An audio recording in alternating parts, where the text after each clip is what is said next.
Hello, my name is Chris Heather and I'm the Transport Record Specialist at the National Archives, and I'm here to tell you about the Railway Accident Project, which has been running since June 2018.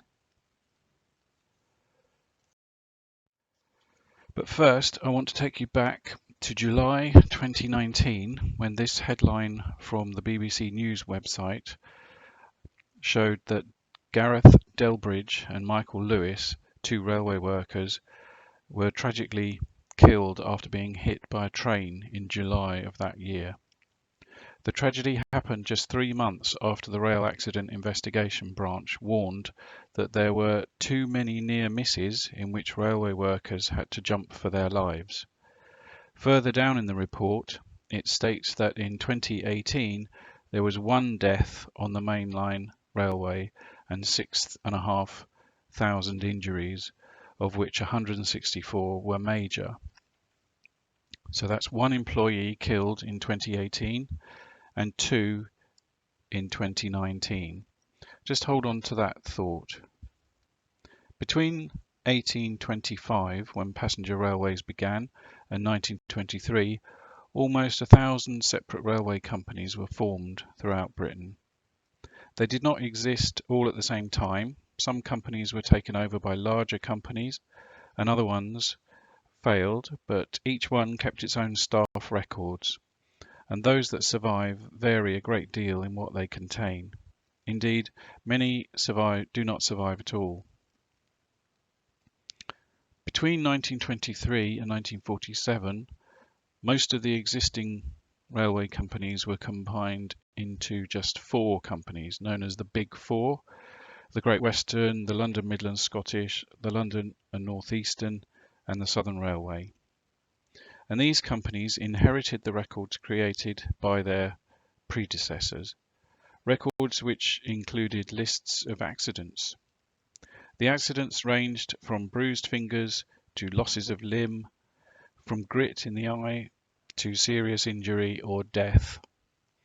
Most of the accidents involve employees of the railway companies, but there are passengers, trespassers, and even children listed in the registers too.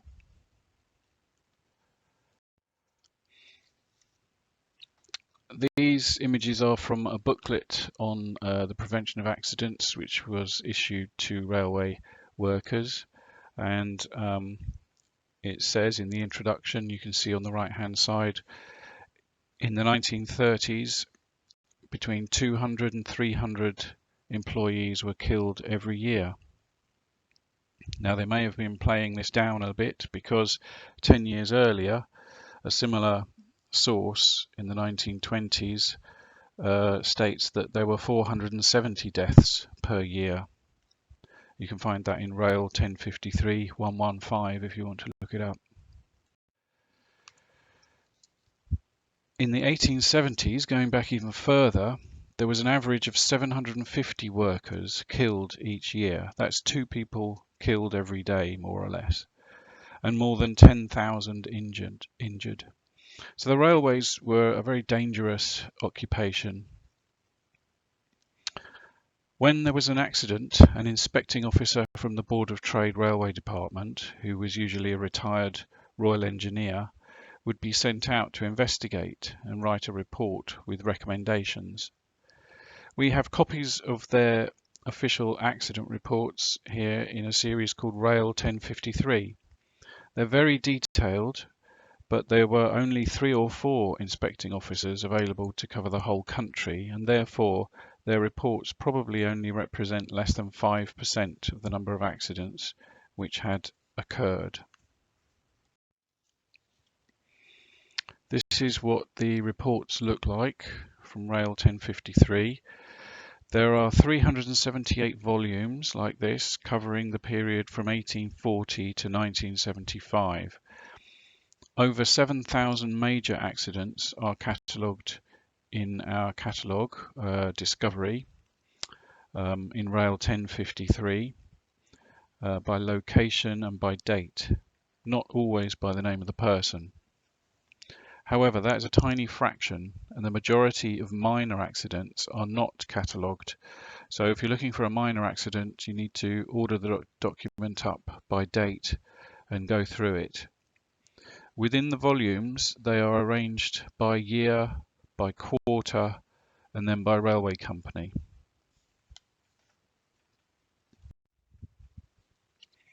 As well as the official accident reports, some railway companies maintained their own accident registers, such as this one for the Midland Railway in 1881, which records all accidents, both serious and minor.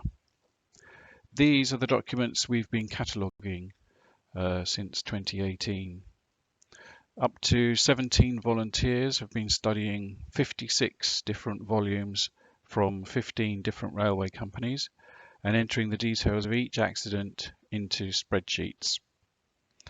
The volumes vary from one company to another, and the content varies as well from one company to another. This one from the Midland Railway merely gives name, place, date, and brief details of the accident on the right-hand side.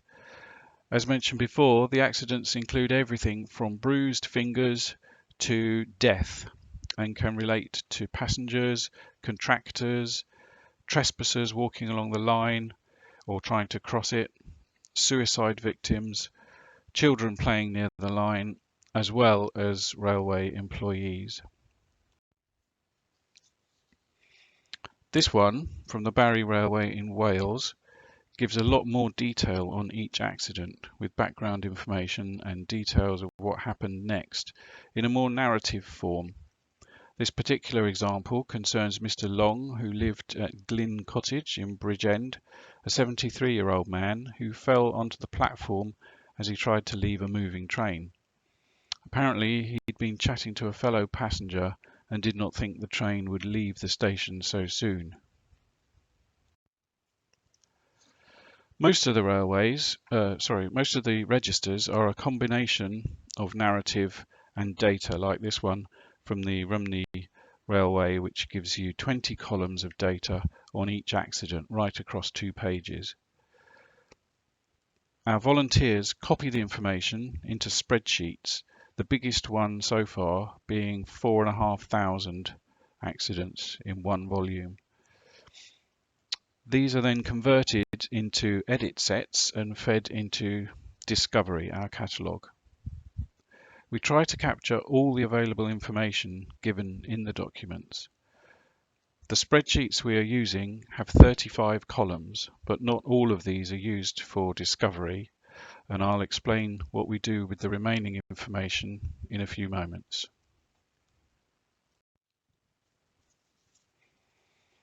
So this is how each accident appears as a new item in our catalogue. It gives you enough information to enable you to find the entry in the document.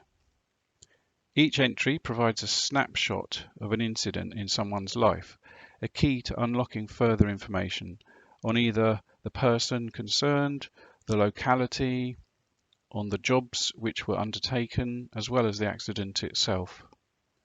Taken as a whole, the records supplement and sometimes replace staff registers and could be compared to regimental muster rolls for the army. They provide a listing of those who worked for the company and who lived in the locality at the time. Let's examine this one. It's dated the 22nd of November 1913, and it says that Lewis Lambert received a slight sprain to the left thumb caused by the jarring of a piece of iron which he was holding. Admittedly, this is just a crumb, but if you've got enough crumbs, you have a whole cake.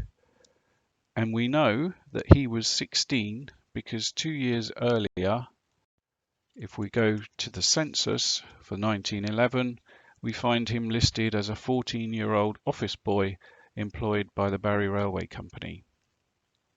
If we search for his name amongst the accident registers, we find him coming up again.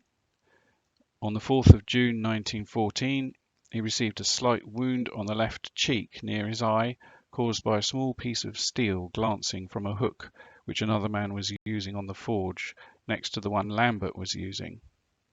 On the 31st of August, the same year, 1914, He received a flesh wound on the inner side of his thigh caused by a small piece of steel glancing from the tool which he was using. And the following summer, 1915, he received a wound on the thumb of his left hand caused by a small piece of steel from a hand tool penetrating the thumb when forging a steel key on the anvil. So 4 accidents, and he was still only a teenager. Together, they paint a picture of life in the hot, noisy, industrial surroundings of a smith's workshop in South Wales 100 years ago. Now multiply that picture by 70 to 80,000, and you have a huge resource which can be studied and manipulated in different ways.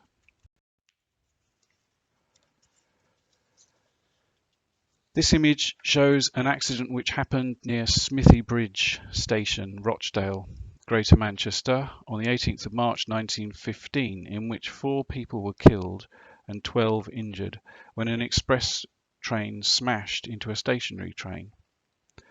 There had been a snowstorm, and poor visibility meant that the driver could not see the signals. Admittedly, most of the accidents we're cataloguing are not on this scale. Many of them are minor injuries. But so far we've added 40,102 individual accidents to Discovery. And my estimate is that we will have a total of over 70,000 by the end of the project. And it doesn't stop there. As well as adding the accidents to Discovery, I'm also sending copies of our spreadsheets to the University of Portsmouth, where Dr. Mike Esbester, Senior Lecturer in History, runs a website called Railway Work, Life and Death. The website provides background information on the lives of workers on the railways and includes a large and growing database of railway accidents compiled from our records, as well as those from the National Railway Museum in York and the Modern Records Centre in Warwick. Together, we're making it easier to find out about railway worker accidents in Britain in the late 19th and early 20th century. Who was involved? What were they doing on the railways? What happened to them and why? The database provides the details of thousands of snapshots of people's lives, and the data can be downloaded free of charge. Researchers can manipulate the data, compare and contrast between locations, between companies, between time periods and types of accident, etc. Or you could simply follow the story of a single man. So at this point, I want to thank volunteers. Here we can see 3 of our volunteers, Fiona, Joe and Rosemary, without whom this project would not have been possible. So thank you, and thank you for listening, and I hope you enjoyed the presentation. Thank you.